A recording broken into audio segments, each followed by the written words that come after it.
mengaku sebagai guru bahasa Arab ini, guru besar katanya Ustadz. Apa betul itu? Saifuddin Ibrahim itu guru besar bahasa Arab ini. Dia sama saya sama bahasa Arabnya. Waktu kuliah itu nggak pernah lulus bahasa Arab. Foto itu, gambar itu, Saifuddin Ibrahim itu yang saya lingkari. Merah di pojok sebelah kanan. Yang di atasnya itu Mukhlis, adik kelas dari Maluku. Kemudian kalau saya yang pakai kaos kuning, yang lidahnya menjulur.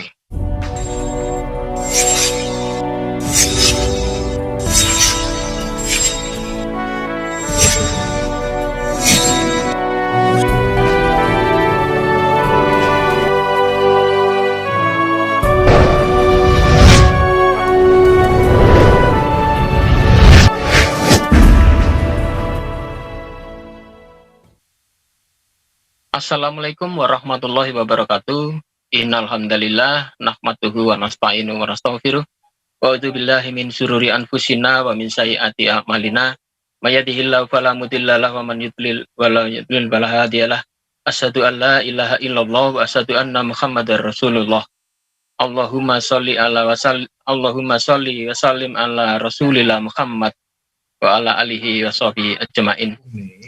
Lalu membicarakan beliau Saifuddin Ibrahim, artinya bahkan sudahlah kalau memang dia pindah agama, nggak usah lagi menjelek-jelekan Islam.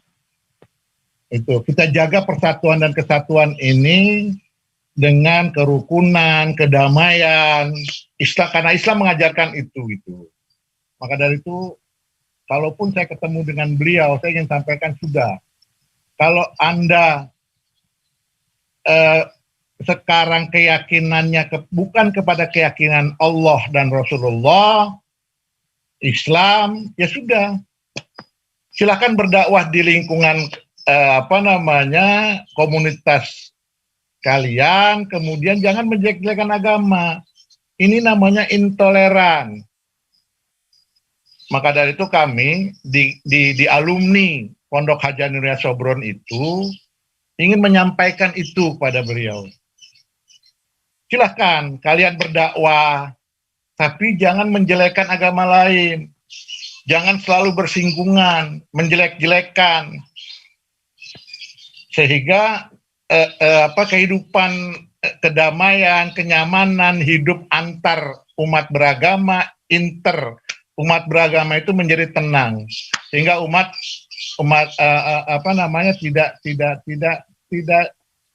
tidak menimbulkan kekacauan dan kekisruhan. Nah, ini yang sangat saya khususnya pribadi sebagai kawannya menyampaikan kepada beliau, hak Anda untuk pindah agama, tapi jangan coba-coba Anda menodai agama yang saya anut. Agama saya, agama Islam.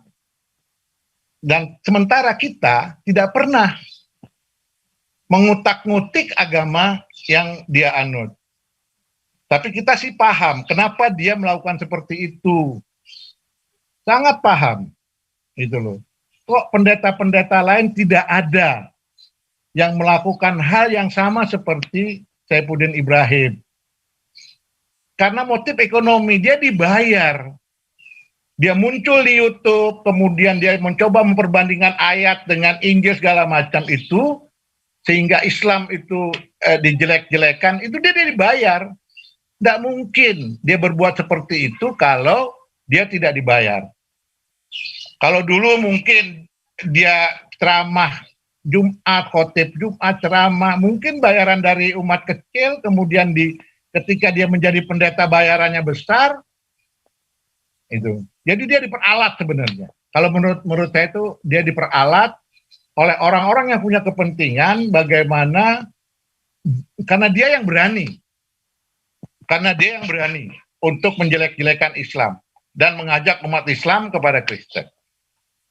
Saya pikir itu sekedar curahan pengalaman saya bersama beliau. Yang jelas intinya teman-teman sekalian, beliau itu masuk ke Kristen itu bukan karena hidayah dari Yesus, tapi karena keadaan ekonomi yang memaksakan dia untuk pindah. Saya bisa buktikan kok perubahan hidup beliau.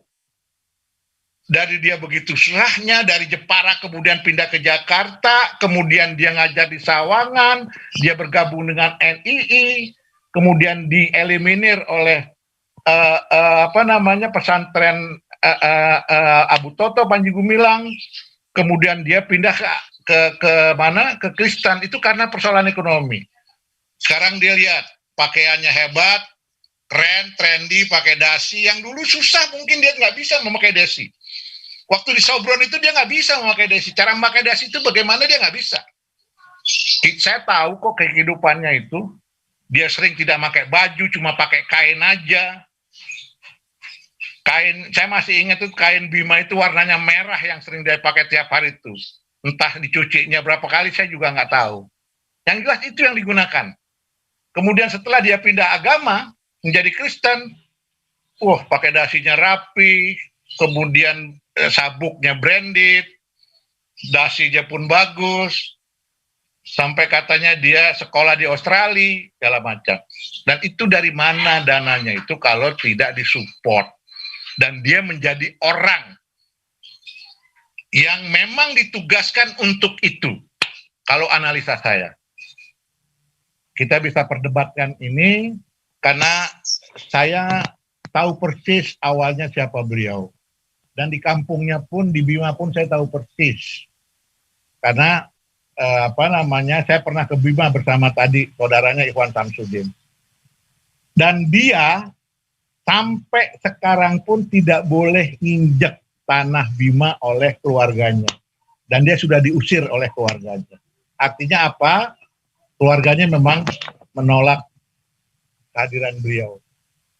Saya pikir itu untuk nanti kita kalau ada yang mau bertanya, kita silahkan, kita ngobrol-ngobrol santai siang ini. Mudah-mudahan ini bermanfaat sebagai pengetahuan. Dan ini harus saya sampaikan kepada teman-teman. Siapa yang sebenarnya sejak awal? Kenapa dia masuk Kristen? Itu. Begitu Pak Ustadz.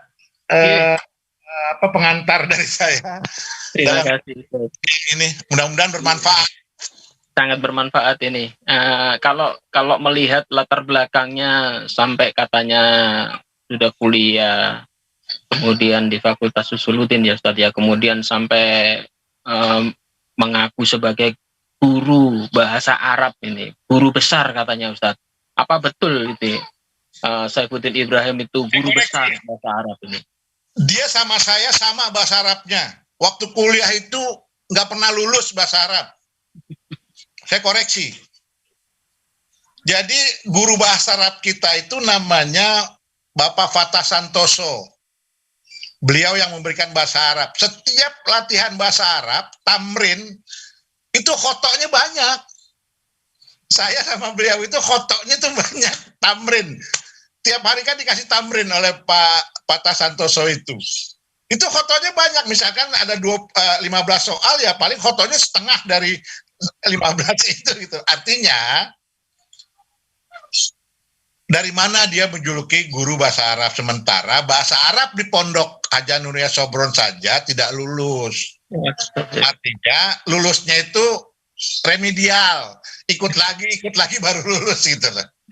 Bahasa Inggrisnya pun sama. Itu loh. Begitu Pak Ustadz. Iya. Baik, ini sebagai gambaran supaya di luar sana tidak tersesat ini orang-orang Muslim memandang bahwa wah ini guru besar, dosen ini pernah di pondok pesantren Al Zaitun yang digembar-gemborkan sangat mewah itu pun bisa masuk Kristen.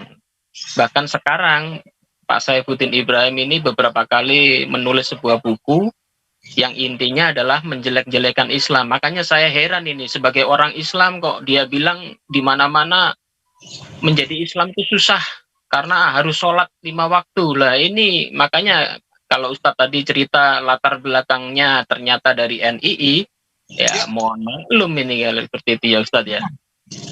Makanya bagi teman-teman yang nggak tahu itu begitu. Kalau saya tahu persis kok dia itu. Di Darul Arkom itu sholat subuhnya itu nggak pernah berjamaah. Itu saya di Pondok Darul Arkom masalahnya. Saya itu setelah beliau tidak ada, kabur, saya diangkat menjadi kepala madrasah aliyah di Pondok Darul Arkom itu gitu loh. Dan saya murni titipan pimpinan wilayah di pondok itu. Dan pondok itu, Pondok Pondok Darul Arkom Sawangan itu memang sudah terjangkit NII. Jadi ketika dia masuk sudah klop dari cara akhlaknya, dari cara pemikirannya, dari cara tata ibadahnya. Bahkan anak-anak diajari pada waktu itu tidak puasa, tidak sholat karena Indonesia belum futuh Mekah. Gitu anunya, konsepnya dia gitu loh. Dan mengambil barang orang itu hal yang wajar, yang biasa. Menyolong itu hal yang biasa karena ada infak di situ. Jadi di konsep NII itu ketika kita menjadi gurunya, kemudian murid-murid itu harus wajib berinfak ke kita. Nanti hasil infaknya itu kita setor lagi ke atasan kita. Begitu modelnya.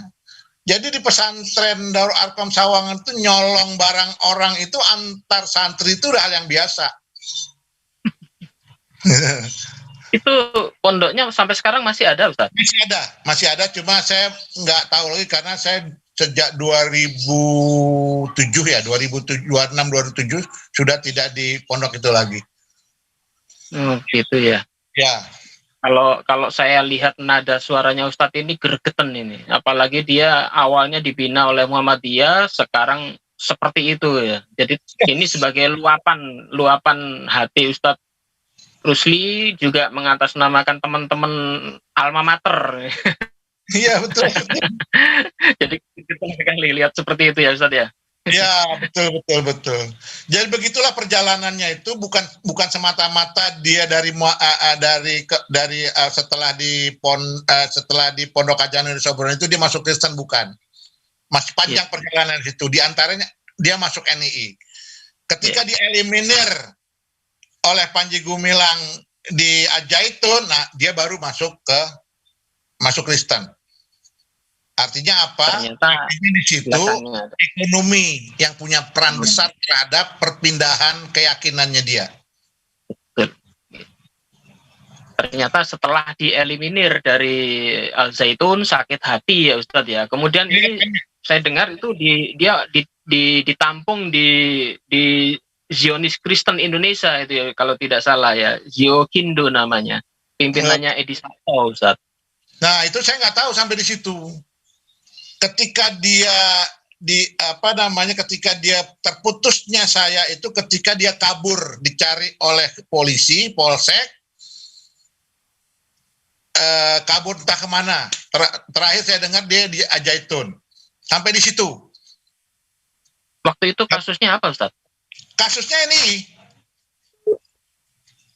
anak-anak itu tidak ada hormat bendera upacara. Itu terjadi pada waktu itu di Sawangan itu. Nggak boleh, tidak ada upacara bendera tiap hari Senin. Kemudian sholatnya nggak perlu sholat, puasanya itu nggak puasa, sampai alasan anak-anak santrinya itu alasannya itu mens, lagi halangan nggak puasa. Seperti itu. Padahal intinya mereka dicekoki oleh paham-paham ajaran NII bahwa Indonesia itu belum futuh Mekah, jadi belum wajib sholat, belum wajib puasa. Jadi begitu. Untuk Al-Zaitun sendiri sekarang masih ada, Ustaz? Saya nggak begitu pantau Al-Zaitunnya. Katanya ada. Cuman kan katanya Pak Panji Gumilangnya sudah sakit-sakitan ya, sudah tua. Iya. Ini meluapkan apa ya? Tidak apa-apa, Ustaz. Biar didengar oleh seluruh orang Indonesia ini. Jadi Ustadz ini meluruskan ini. Soalnya kalau tidak disampaikan, Ustadz akan menjadi hutang ini. Soalnya apa? Soalnya sekarang ini dia klaim ratusan orang murtad loh Ustadz gara-gara dia ini. Dia Ya, mengklaim bahwa dia dengan bukunya, kasetnya, CD-nya itu sudah memurtadkan ratusan orang untuk masuk keluar dari Islam Ustadz. makanya kenapa nggak kita dorong kepada satu, intoleran, kemudian menjelek-jelekan agama. Kenapa nggak kita giring ke situ? Itu loh. Kalau dia berdakwahnya itu sebenarnya kan Kristen juga mengajarkan kedamaian sebenarnya. Mengajak dengan kedamaian, bukan mengajak untuk menjelekkan agama Islam agar orang Islam ditarik masuk Kristen, kan bukan itu sebenarnya. Nah, maka dari itu saya gimana caranya kita bikin satu pelaporan dari YouTube-nya beliau, Saifuddin Ibrahim, si Koce, yang dia bilang pendeta Abraham. Kenapa nggak kita laporin kalau memang di situ ada delik penodaan agama? Kalau memang bukunya kelihatannya mendiskreditkan Islam sebagaimana kita mayoritas di bumi Indonesia ini, kenapa nggak kita laporin gitu loh? Itu saya pengen ada gerakan seperti itu gitu. Karena cuma dia yang begitu. Sebelum-sebelumnya itu nggak ada. Di tahun 90-an itu, di tahun 2000-an itu nggak ada. Memang YouTube belum muncul pada waktu itu. Itu baru gerakan sporadis orang aja. Tapi kan itu nggak kelihatan. Nah, sekarang udah ada YouTube. Makanya beliau itu dipasang. Kalau analisa saya itu dia dipasang untuk memang menyerang Islam. Karena beliau memang berani. Saya akuin, memang jiwanya berani. Dia punya kalau ngomong itu dia nggak pakai akhlak lagi. Kalau memang udah nggak suka sama orang ya dia habisi di situ gitu loh. Memang sifatnya begitu dari dulu.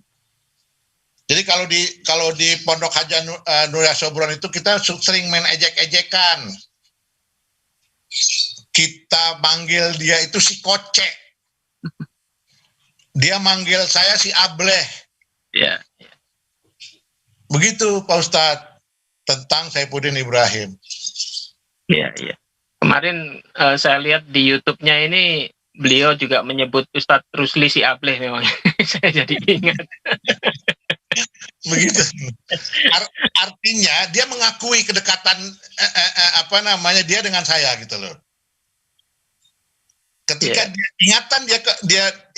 dia mengatakan saya panggil si Rusli itu Ableh, berarti garis bawahi dia dekat dengan saya. Gitu. Pernah dekat gitu loh. Jadi memori itu nggak hilang, Ustaz. Waktu di Pondok Haja Nuria Sobron itu. Tuduhan bukan kita menuduh ya. Angan-angan kita, tafsiran kita bahwa dia dibayar, dia sekarang ini jadi jarumnya para penginjil, Ustaz. Ya, jadi itu memang ada penginjil para misionaris yang memang bertugas untuk mengajak orang lain untuk masuk ke dalam agama mereka. Dan sekarang Ustadz, ini beliau ini mendirikan gereja yang dinamakan gereja para murtadin. Jadi yang sudah dimurtadkan itu dikumpulkan, ada gerejanya sendiri, bahkan sekarang ini sudah dibangunkan pondok para murtadin Ustadz. Jadi kalau kita punya pondok para mu'alaf, dia juga bangun ini pondok para murtadin.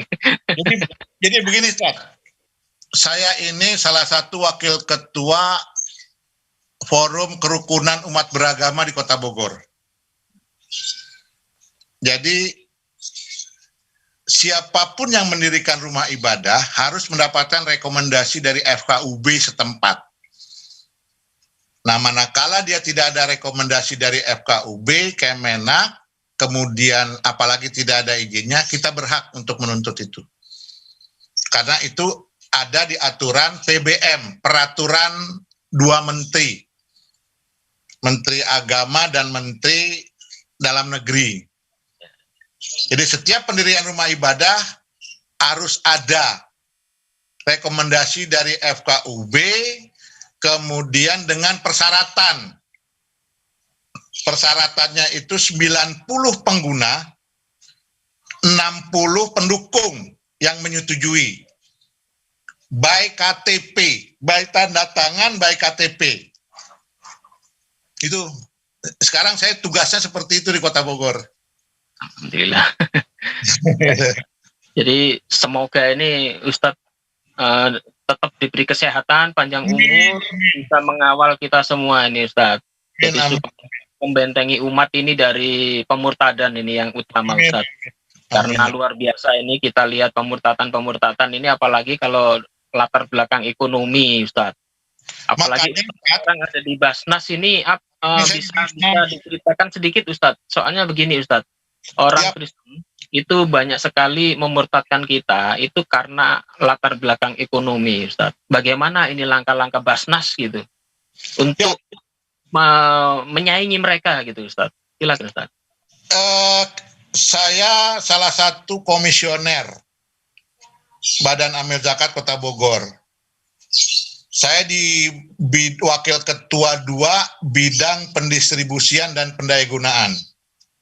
Merangkap sebagai wakil ketua 1 bidang pengumpulan. Jadi 2, mencari muzaki dan mencari mustahik. Tugas saya sekarang ini. Jadi berpikir bagaimana pengumpulan zakat banyak, mengeluarkannya banyak.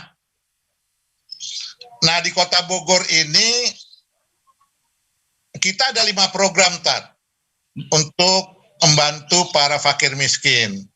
Di antaranya itu program Bogor Cerdas namanya. Bogor Cerdas itu biaya pendidikan karena begini, tidak semua masyarakat yang mendapatkan BOS. Yeah. Kalau dia di sekolah di negeri, iya. Tapi berapa banyak anak-anak orang miskin yang sekolahnya di swasta dan itu tidak bisa mengambil ijazah karena belum bayar. Nah, kira-kira mereka bisa masuk di situ. Dibayarin, kemudian ijazahnya diambil, dikerjakan, jadilah dia pindah agama. Nah, kita konsentrasi situ. Kita tebus itu biayanya. Berapa biaya tunggakan SPP, terutama yang sekolah-sekolah di swasta lah, SMK, SMA swasta gitu. Itu yang pertama. Yang kedua, kaitannya dengan BPJS. Nah, BPJS ini banyak yang nunggak.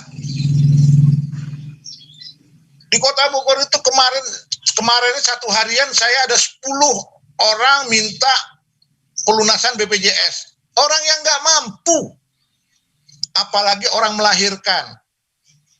Kemarin saya kedatangan seorang fakir miskin, dia bilang istrinya sedang melahirkan, BPJS-nya nunggak hampir di sekitar 2,6 juta. Nah, kalau itu tidak kita handle, kira-kira mereka lari kemana? Itu. Nah, makanya itu kerja saya tiap hari seperti itu. Di bidang kesehatan, di bidang pendidikan kaitannya dengan ijazah. Kemudian beasiswa. Berapa banyak orang fakir miskin yang tidak mendapatkan hak yang sama mendapatkan beasiswa. Kita buka beasiswa untuk fakir miskin. Seperti itu, anunya. Lubang-lubang. Bisa dimasuki. Kita ini sama-sama bersinergi, Ustadz. Jadi yayasan kami ini At-Tauhid, ini pembinaan para mu'alaf juga, Ustadz. Jadi mu'alaf itu banyak yang menghadapi masalah, Ustadz. Jadi banyak yang terusir, banyak yang tidak punya kerjaan. Bahkan ada mu'alaf yang mau kembali lagi ke agamanya karena dia sudah nggak kuat, Ustadz. Banyak sekali. Jadi alhamdulillah ini At-Tauhid ini sekarang ini rencananya akan membangun sebuah pondok pesantren khusus untuk pembinaan para mu'alaf dan juga khusus untuk mendidik para kristolog-kristolog untuk ini, Ustadz. Kalau biasanya para misionaris itu gencar untuk menjelek-jelekan Islam dan Al-Quran, kita akan membina mereka, menjadikan mereka itu adalah pembela-pembela Islam, Ustadz. Ya, yang betul. bahasa Yunani, yang mengerti bahasa Ibrani, yang mengerti Alkitab, yang mengerti Al-Quran, Ustaz. Ya. Jadi supaya apa? Supaya nanti muncul para ya apologet, kalau istilahnya dalam dunia Kristen itu apologet, Ustaz. Jadi saya dulu ini Kristen, Ustaz. Saya dulu dari Pantai Kosta.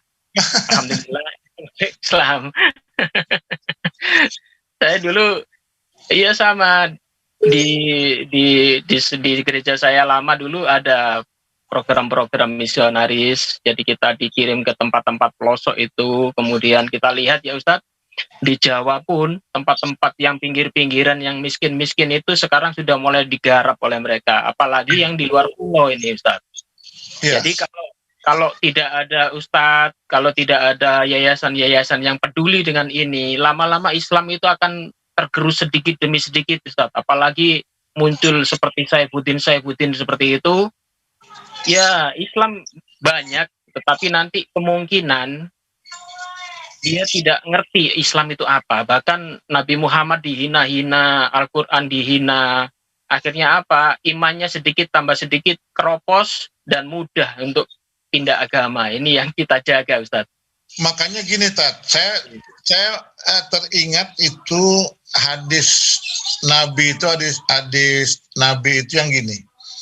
Ya'ti zamanun alan nas, akan datang suatu zaman dalam kehidupan manusia, la yabqa minal Islam ila ismuhu. Tidak ada yang tersisa dari Islam kecuali namanya saja. Nah, bisa saja mereka memainkan ini. Islam tapi dia tidak melaksanakan sholat, tidak melaksanakan puasa. Akhirnya kan pada di ujungnya nanti mereka ditarik kepada pindah agama. Gitu. La yabqa minal Qur'an ila rasmuhu, tidak ada yang tersisa dari Al-Qur'an kecuali namanya saja. Itu. Jadi ini terjadi di apa namanya di zaman sekarang ini. Maka kita harus hati-hati banget lah, terutama anak-anak kita itu. Yeah.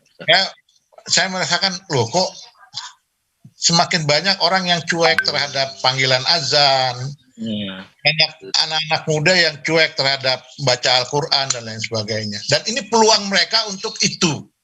Nah, kalau kita tidak hati-hati maka mereka bisa masuk di situ. Ya. Gitu, Tat. Ini ada teman ini dari luar pulau ini, namanya Mas Aristo, ini juga mualaf, Ustadz. Ini luar biasa juga ini. Ini mungkin Mas Aristo mau bertanya ke Ustadz ini. Silakan Mas Aristo ini. Assalamualaikum warahmatullahi wabarakatuh, Pak Ustadz. Waalaikumsalam warahmatullahi wabarakatuh. Allah sehat. Alhamdulillahirabbil alamin. Ya. Senang sekali nih sore ini bisa berkumpul ini sama Pak Otong Kasep ya. Otong Kasep. Rusli aslinya. Oh, Ustadz Rusli ya. Saya dari Nusa Tenggara Timur. Ya, lanjut. Ya, dari Nusa Tenggara Timur. Saya. Suaranya nggak keras ya, nggak kedengeran nih. Oh gitu ya. Sebentar saya cek dulu karena saya agak gaptek juga pakai Zoom. Kurang dekatkan aja mic-nya diangkat aja. Mic ya.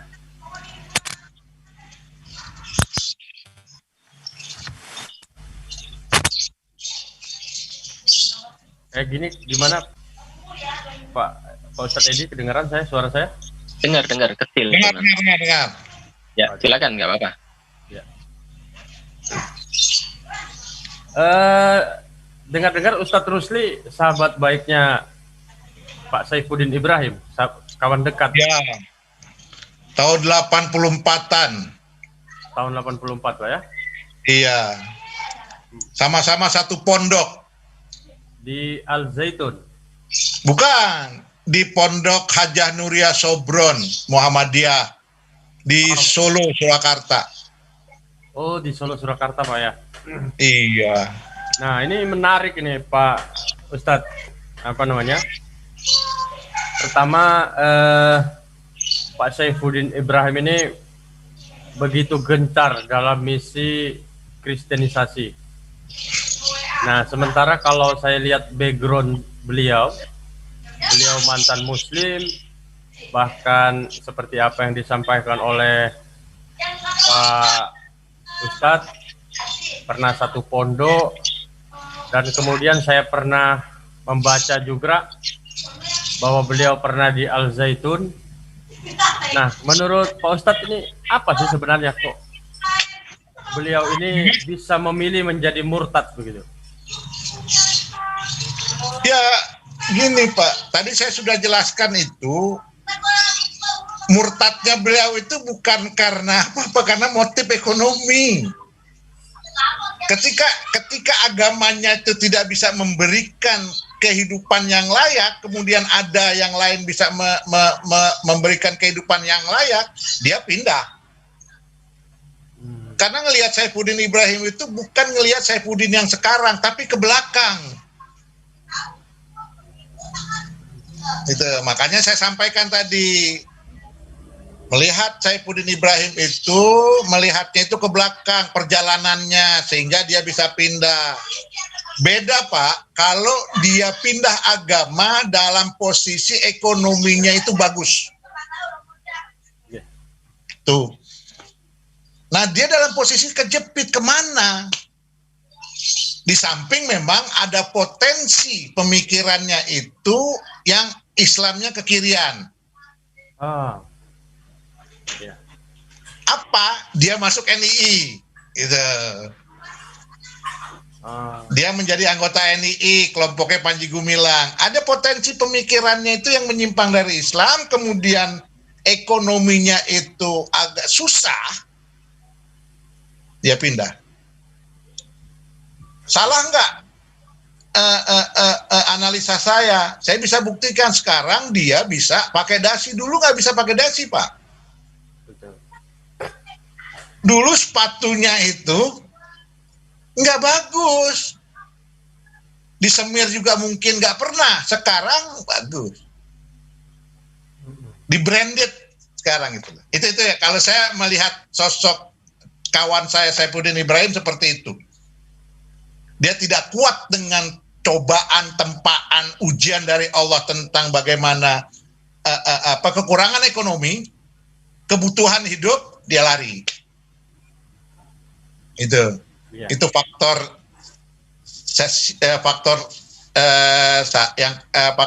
yang satu. Kemudian faktor yang keduanya itu ada pemikiran Islam yang kekirian, memang ada potensi dalam dirinya. Itu kalau saya melihatnya seperti itu.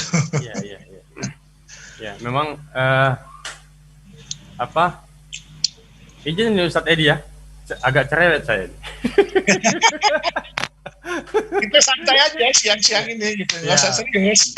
Jadi kalau saya cerewet ini saya salahkan Ustadz Edi karena mengundang saya untuk masuk. Masya Allah.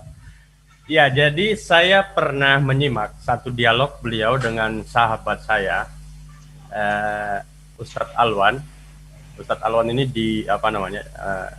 sahabat dari Sorong dia? Ya, Sorong, tapi sekarang lagi di Makassar. Oh ya.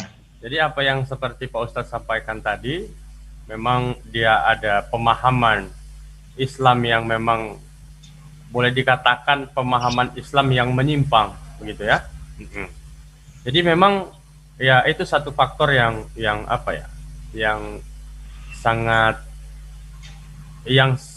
sangat mempengaruhi diri Bapak Saifuddin Ibrahim. Nah, kebetulan saya juga pernah waktu itu berkumpul dengan teman-teman pendeta di Jakarta. Waktu itu saya mendapat undangan gitu khusus. Nah, kemudian waktu itu saya diajak untuk ya ketemu beberapa pendeta dan salah satunya mungkin ke Pak Pendeta Saifuddin Ibrahim. Tapi saya sudah paham saya sudah paham itikat mereka. Mereka itu punya motivasi untuk mengajak saya balik lagi gitu. Waktu itu saya sempat terjadi dialog kecil-kecilan. Nah, saya katakan bagi saya siap lagi menjadi Kristen. Tapi dengan catatan, buktikan kepada saya bahwa Yesus itu adalah Tuhan. Nah, selama teman-teman tidak bisa membuktikan Yesus itu adalah Tuhan kepada saya, maka saya katakan teman-teman semua itu telah tersesat dari jalan yang sebenarnya. gitu. Itu yang pertama. Yang kedua, tepat sekali apa yang Pak Ustadz sampaikan tadi, karena di dalam sebuah hadis yang sangat sahih dan disahihkan oleh para ulama, itu mengatakan bahwa kemiskinan itu mendekati kekufuran. Dan orang kalau tidak tahan dengan cobaan kemiskinan ini, maka orang bisa memilih kemudian menjadi murtad. Apalagi memang saya tidak menyebut Kristen ya, saya menyebut agama sebelah. Itu memang iming-imingin kehidupan dunia itu, ya itu sudah tidak bisa lagi atau sesuatu yang sudah sangat nyata itu. Dan saya kira untuk menjebak orang yang kemudian menjadi murtad, tidak ada jalan lain selain iming-imingan kehidupan dunia itu, Pak Ustadz.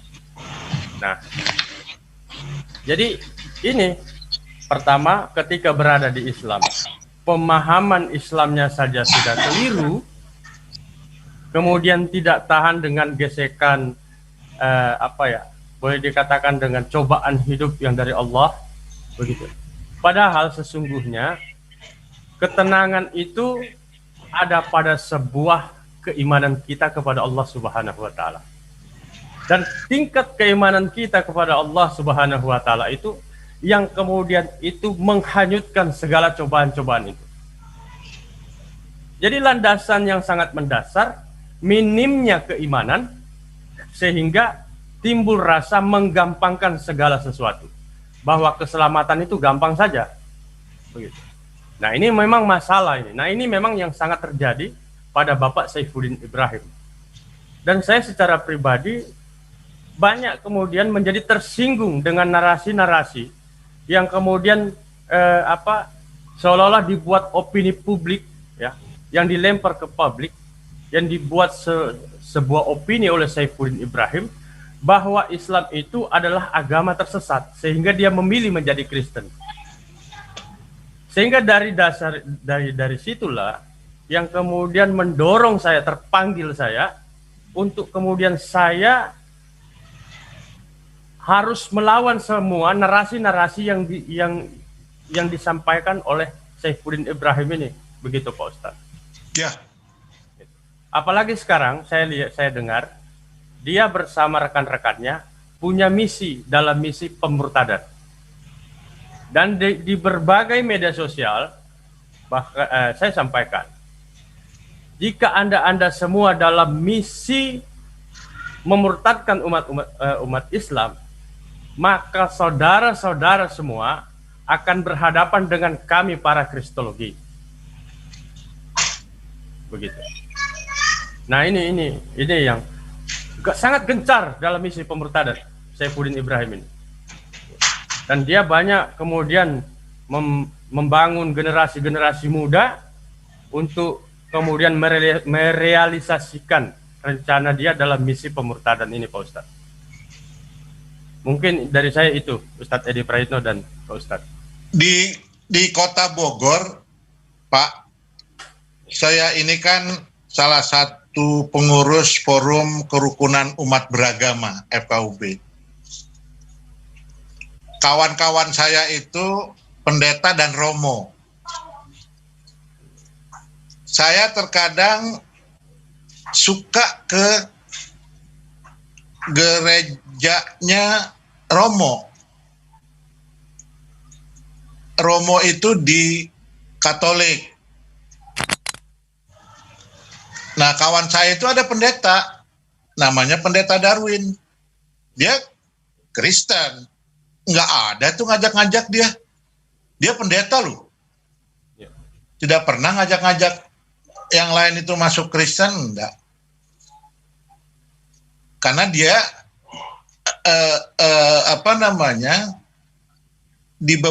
diberikan tugas untuk menyampaikan kepada umatnya.